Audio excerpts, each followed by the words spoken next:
पंजाब के पूर्व CM captain Amarinder Singh ने कांग्रेस से इस्तीफा देकर अपनी नई पार्टी बनाई है। उनकी नई पार्टी का नाम पंजाब लोक कांग्रेस है, जो सभी 117 विधानसभा सीटों पर चुनाव लड़ेगी। अमरिंदर सिंह ने कांग्रेस नेताओं द्वारा लिए गए फैसलों पर अपना गुस्सा जाहिर करते हुए सोनिया गांधी को 7 पेज का इस्तीफा भेज दिया है। नई पार्टी अकाली दल के असंतुष्ट सदस्यों के साथ साथ भाजपा के साथ गठबंधन करेगी। पनडुब्बी की खरीद और रखरखाव से जुड़ी अहम जानकारियां लीक करने के मामले में सीबीआई ने 6 लोगों के खिलाफ चार्जशीट दाखिल की है। 6 आरोपियों में से 2 वर्तमान में भारतीय नौसेना में कमांडर के रूप में कार्यरत हैं, जबकि 2 सेवानिवृत्त कर्मचारी हैं। ये 2 कमांडर भारतीय नौसेना के सेवानिवृत्त अधिकारियों को गुप्त सूचनाएं लीक करते रहे हैं, जो एक अंतर्राष्ट्रीय फर्म के लिए काम कर रहे हैं। अफगानिस्तान की राजधानी काबुल में मिलिट्री हॉस्पिटल के पास हमला हुआ है। यह अफगानिस्तान के सबसे बड़े सैन्य अस्पताल में से एक है।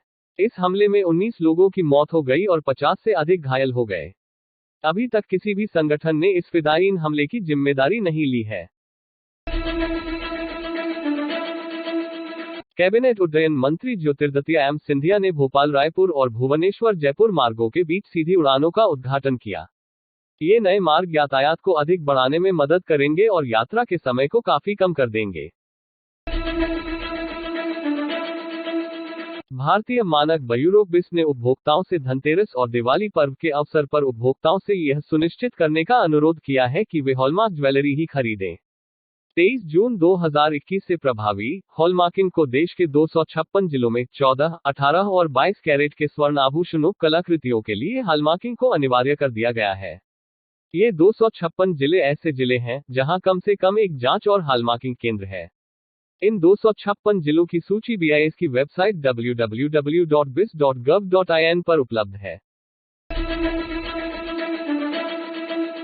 देवी अन्नपूर्णा की मूर्ति जो ओटावा, कनाडा से प्राप्त की गई थी और 15 अक्टूबर को भारतीय पुरातत्व सर्वेक्षण (ASIC) द्वारा प्राप्त की गई थी, 11 नवंबर को काशी विश्वनाथ मंदिर वाराणसी, उत्तर प्रदेश में अपने अंतिम विश्राम स्थल के लिए अपनी यात्रा शुरू करेगी। 1976 से अब तक 55 मूर्तियां भारत वापस आ चुकी हैं। लौटाई गई 75% मूर्तियां प्रधानमंत्री श्री नरेंद्र मोदी के कार्यकाल के दौरान बनाई गई थी। 55 पुरावशेषों में से 42 को 2014 के बाद वापस कर दिया गया था, जिसमें अन्नपूर्णा देवी अंतिम जोड़ थी। रक्षा मंत्री श्री राजनाथ सिंह की अध्यक्षता में आयोजित अपनी बैठक में सशस्त्र बलों की आधुनिकीकरण आवश्यकताओं के लिए 7,965 करोड़ रुपए के पूंजी अधिग्रहण की स्वीकृति (AON) को मंजूरी प्रदान कर दी। ये सभी प्रस्ताव 100% भारत में डिजाइन, विकास और निर्माण पर फोकस के साथ मेक इन इंडिया के तहत है। नोरा फतेही ने सोशल मीडिया वेबसाइट पर अपनी 2 तस्वीरें पोस्ट की हैं। इन हॉट तस्वीरों में वह सिल्वर एम्बेलिश कटआउट गाउन में नजर आ रही है। उन्होंने इन तस्वीरों को टॉक्सिक कैप्शन दिया है। टीवी एक्ट्रेस टीना दत्ता ने अपने वेकेशन की तस्वीरें इंस्टाग्राम पर पोस्ट की हैं। वह व्हाइट ड्रेस में काफी हॉट और सिजलिंग लग रही है।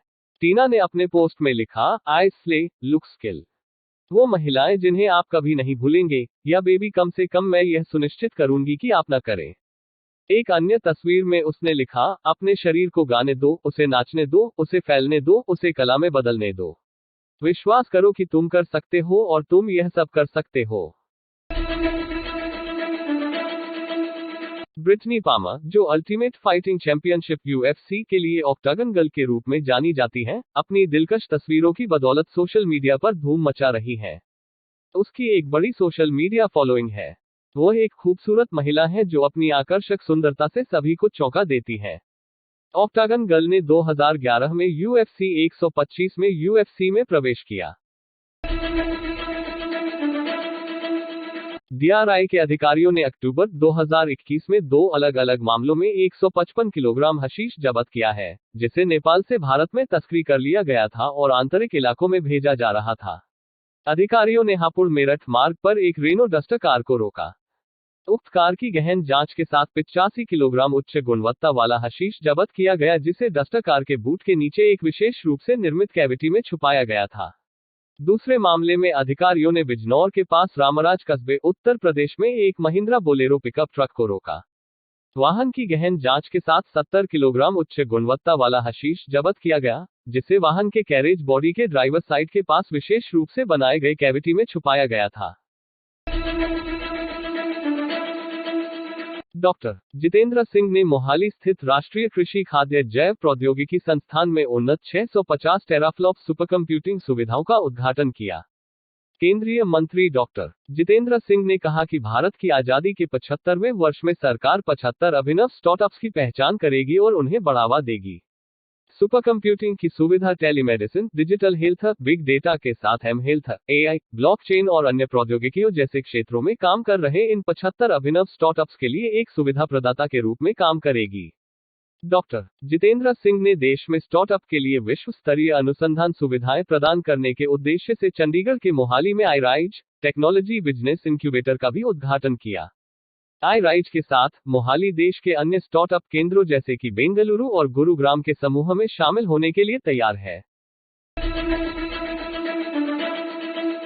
विद्युत मंत्री ने जम्मू कश्मीर में पाकल दुल जलविद्युत परियोजना 1000 मेगावाट में मरुसुदर नदी के डाइवर्जन का उद्घाटन किया। श्री RK सिंह ने कहा कि ग्रिड संतुलन और अधिकतम बिजली उत्पादन के लिए जलविद्युत परियोजनाओं का त्वरित विकास आवश्यक है। पाकल दुल जलविद्युत परियोजना वर्ष 2030 तक 450 गीगावाट अक्षय ऊर्जा के लक्ष्य को पूरा करने में महत्वपूर्ण योगदान देगी। परियोजना के जरिए किश्तवाड़ में 8,212 करोड़ रुपए का निवेश किया जा रहा है। परियोजना से रोजगार के अवसर पैदा होंगे और क्षेत्र के विकास में योगदान मिलेगा। केंद्रीय सड़क परिवहन एवं राजमार्ग मंत्रालय ने गोवा राज्य के लिए 1,250 करोड़ रुपए की नई सड़क परियोजनाओं को मंजूरी दी है। केंद्रीय मंत्री श्री नितिन गडकरी ने कहा, गोवा में एफिल टावर की तर्ज पर जुआरी ब्रिज पर एक दर्शक दीर्घा विकसित की जाएगी। केंद्रीय सड़क परिवहन मंत्रालय द्वारा गोवा में विकास कार्यों के लिए वार्षिक बजटीय योजना को 2,000 करोड़ रुपए से बढ़ाकर 5,000 करोड़ रुपए किया गया है।